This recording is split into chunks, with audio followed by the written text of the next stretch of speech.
नमस्ते। हम सभी बचपन से ही न्यूटन्स लॉ ऑफ मोशन पढ़ते आ रहे हैं और बचपन से ही हमें बताया जा रहा है कि three law of motion, calculus और ग्रेविटी की थ्योरी को न्यूटन ने डिस्कवर किया था। लेकिन क्या हो अगर एक दिन आपको पता चले कि ये लॉ ऑफ मोशन, कैलकुलस और ग्रेविटी की थ्योरी को न्यूटन ने डिस्कवर ही नहीं किया, बल्कि इन सूत्रों को 600 ईसा वर्ष पूर्व ही महर्षि कणाद ने लिख दिया था।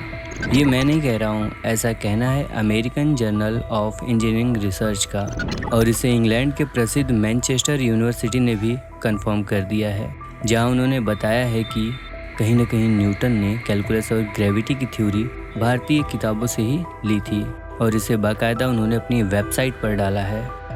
इन सब के प्रॉपर एविडेंस, स्क्रीनशॉट और लिंक्स मेरे पास हैं, जो मैं इस वीडियो में आपको दे दूंगा। इस टॉपिक के ऊपर तूफान मिल नाम की एक वेबसाइट ने इस पर एक प्रॉपर आर्टिकल भी लिखा है, जहां इससे जुड़ी आपको हर जानकारी बिल्कुल डिटेल में मिल जाएगी। देखिए, सच सूरज की तरह होता है। बादल कितने भी घने हों, सूरज भले ही ना दिखे, लेकिन उसका उजाला कोई रोक नहीं सकता है। जब हमने इस पे थोड़ी रिसर्च की तो हमें ऐसी चीज़ें पता चली जिसे जानकर हर कोई हैरान हो जाएगा। न्यूटन के जो थ्री लॉ ऑफ मोशन हम पढ़ते हैं वो पहले से ही वैशेषिक सूत्र में वर्णित हैं, और ये वैशेषिक दर्शन न्यूटन के जन्म से भी हजारों साल पहले लिखा जा चुका था। इसके रचयिता हैं महर्षि कणाद। आइए जानते हैं इस वैशेषिक सूत्र में क्या क्या चीज़ें दी गई हैं। तो देखिए, फर्स्ट लॉ ऑफ मोशन, वेगः निमित्त विशेषात् कर्मणो जायते। It means the change of motion is due to impressed force. Second law of motion है वेग निमित्तापेक्षात् कर्मणो जायते न्यादिक क्रिया प्रबंध हेतु, यानी the change of motion is proportional to the motive force impressed and is made in the direction of right line in which the force is impressed. और third law है वेग संयोग विशेष विरोध। It means to every action there is always an equal and opposite reaction. तो इन सूत्रों से हमें साफ साफ पता चलता है कि महर्षि कणाद ने ही न्यूटन से पहले गति के 3 नियम बताए थे। सर आइजक न्यूटन ने 5 जुलाई 1887 को अपने कार्य फिलोसफी नेचुरलिस प्रिंसिपिया मैथमेटिका में गति के इन 3 नियमों को प्रकाशित किया था। और ये तो रही लॉ ऑफ मोशन की बात। हम इसके अलावा अगर गुरुत्वाकर्षण की भी बात करें तो उसके भी जनक महर्षि कणाद ही हैं। वेस्ट वाले हमेशा से यही मानते आ रहे हैं कि 1687 से पहले कभी सेब जमीन पर गिरा ही नहीं था। जब सेब गिरा तभी दुनिया को समझ में आया कि धरती में गुरुत्वाकर्षण की शक्ति होती है। हालांकि इस शक्ति को भी विस्तार से सबसे पहले भास्कराचार्य ने समझाया था।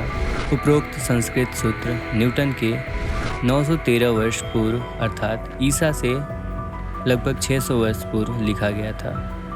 न्यूटन के गति के नियमों के खोज से पहले भारतीय वैज्ञानिक और दार्शनिक महर्षि कणाद ने यह सूत्र वैशेषिक सूत्र में लिखा था, जो शक्ति और गति के बीच के संबंध का वर्णन करता है। तो यहाँ से ये बात तो साफ ही पता चल जाती है कि वैशेषिक सूत्र में न्यूटन साहब ने इसे खोज लिया होगा, क्योंकि वेस्ट के वैज्ञानिक दुनिया भर में खोज करते थे और इस खोज में उनके हाथ लग गई भारतीय दर्शन शास्त्र। इसके अलावा भी महर्षि कणाद ने परमाणु तक का सिद्धांत दिया है। महर्षि कणाद ने परमाणु के संबंध में विस्तार से लिखा हुआ है, जहां उन्होंने ये समझाया है कि भौतिक जगत की उत्पत्ति सूक्ष्माति सूक्ष्म कण परमाणु के संघनन से होती है। इस सिद्धांत के जनक महर्षि कणाद ही थे। अब सोचिए, अंग्रेज हमारी चीज़ें ही पढ़कर हमें ही पढ़ा रहे हैं, वो भी अपने नाम से। और ये चीज़ें कोई आज की नहीं है, ये वेस्ट में सदियों से चलता आ रहा है।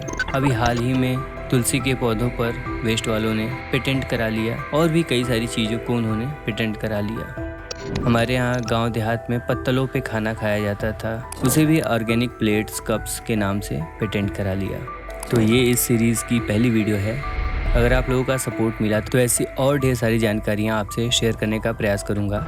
इस वीडियो से आपको ज़रा भी वैल्यू मिली हो तो इस वीडियो को ज़्यादा से ज़्यादा शेयर करें।